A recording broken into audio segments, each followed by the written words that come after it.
I promise you, this is the best news you will hear from Israel this year. Hamas's supreme leader, one of the last in their chain of command, and the man who is solely responsible for the planning and execution of the October 7th massacre, is now dead. In Israeli Prime Minister Bibi Netanyahu's own words, this is the beginning of the end of the war with Hamas. Yahya Sinwar died like an animal. He did not die a hero's death, but rather like a hunted animal on the run. The man who tried to eliminate the state of Israel and kill and torture as many Jews as he possibly could is now dead. I'm Luke Hilton, and this is the Israel Guys. Welcome to the Israel Guys, where we believe that in a world of anti-Israel propaganda and Jew hatred, you should have a direct connection to the land and people of Israel. You're going to want to subscribe, hit that notification bell, and let me know in the comments if you're a new viewer or subscriber to the channel. We have breaking news out of the land of Israel. Israeli officials confirmed on yesterday, October 17th, that Yahya Sinwar, the leader of Hamas and the architect of the October 7th massacres, was killed by Israeli troops in Rafah on Wednesday. Sinwar, ironically, was not actually being targeted by these particular troops. The soldiers operating in the southern part of Gaza, the city of Rafah, very southern tip of Gaza, fired on 3 Hamas terrorists that they discovered, only realizing later that one of the killed terrorists was Sinwar himself when they came back the next morning. We'll get into all of the details. Troops operating in Rafah this past Wednesday came upon 3 Hamas terrorists.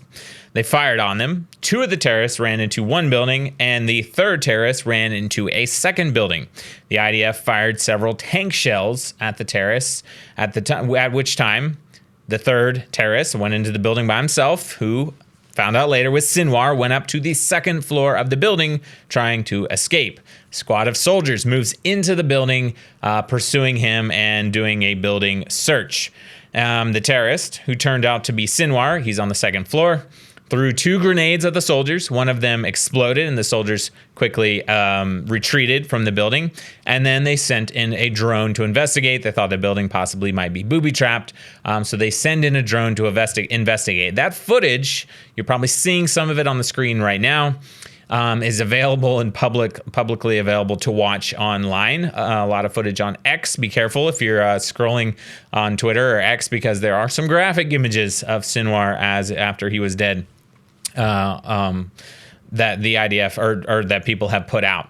So they send in the drone to investigate, and you can see Sinwar, which they didn't know at the time because he is a man heavily disguised, his entire face covered up. He even had, I think, sunglasses on, and he's sitting in this just shelled out building, half destroyed, right? Sitting in a chair, and he turns to look at the drone, and he picks up a wooden stick and throws it at the drone. It's basically like his last desperate attempt, right, to save himself. And you can tell he's not doing well, right? Throws a stick at it, attempts to knock it to the ground. The IDF then pulls out the drone, fires a tank shell at the building, and kills him. Now, what's interesting is this is Wednesday, right? Wednesday, October 16th. They don't realize that they had just killed Yahya Sinwar, and because the area was booby-trapped, they left the area for the day. They come back Thursday morning to do a very careful, slow search. They pull the body out of the building, and they realize this guy looks a lot like Yahya Sinwar. Then they send, I won't give you all the gory details, but they send DNA samples back into Israel, where they're able to then verify that this was indeed the leader of Hamas who was killed. And later they took his body to Israel, and the IDF announced yesterday, which was ironically the first day of Sukkot. Remember, it was the Simchat Torah, which is the day after Sukkot last year, when the October 7th massacres took place. The first day of Sukkot, 1 year later, Yahya Sinwar, the rat, as he's called in Arabic or in Hebrew, right? Because Sinfar in Arabic means rat, is now dead. And the IDF announced that yesterday, including Israeli leaders. There's reactions from international leaders. President Joe Biden even said that it was a very good thing that Sinwar was killed, although, of course, he and Vice President Harris had to add on that they hope now that the war can end and that Israel can stop trying to eradicate Hamas, right? Now, One more interesting piece of information about this story is that here's what the IDF found in Yahya Sinwar's pockets. Now, not only was he dressed like a Hamas terrorist, right, fully loaded, a vest with grenades and ammunition. He had an AK-47. He also had a roll of Mentos in his pocket. He had a lighter, 40,000 Israeli shekels, which is about probably 13,000 US dollars. And, wait for it, he had an UNRWA, yes, the United Nations Relief and Works Agency, which is supposed to be the agency to take care of Palestinian refugees, right? A UN body, United Nations body. He had an UNRWA teacher's ID in his pocket. He was attempting to impersonate an UNRWA employee, and as you know now, multiple UN or UNRWA workers were implicated in the October 7th attacks. Multiple UNRWA workers were and probably still are embedded with Hamas. So this is just an absolutely wild story. Obviously, as you know, more details will probably be coming out soon. But the world can rejoice because Yahya Sinwar is dead. He didn't die a glorious death. He did not die a martyr's death. He died like a hunted animal running from his pursuer. He died a very humble and awful death. But he is honestly, given the right resources and time, a man like Adolf Hitler. And thankfully, the world has been rid of this evil. And yes, we must rejoice. Would you like to read through the entire Bible in a year while also connecting with Israel, the Jewish people, and the Torah? Daily Bread Bible Journals are the best annual scripture reading plan that we have found. They break up a daily reading plan into 4 easy-to-read portions, including the weekly Torah portion, the writings, prophets, and the New Testament. Each day's reading includes the regular calendar date, as well as the corresponding date on the Hebrew calendar, as well as space for journaling your favorite Bible verse from the day, or just your thoughts. At the bottom of each page, an On This Day in History section shares facts and commemorates important historical and biblical events. It's like feast days from the biblical feasts, such as Sukkot, which is happening right now in Israel. Right now, you can get the Daily Bread Bible Journals on our store by clicking the link in the description below. We also have special journals just for children, and you don't want to wait because we don't have many journals left in stock. The Daily Bread Journals are the best annual scripture reading plan we know of for Christians. It's an amazing way to connect with Israel, the Jewish people, the Hebrew calendar, and the roots of your faith. Get your daily breads today for yourself, for your children, or for the entire family. Just click the link in the description below.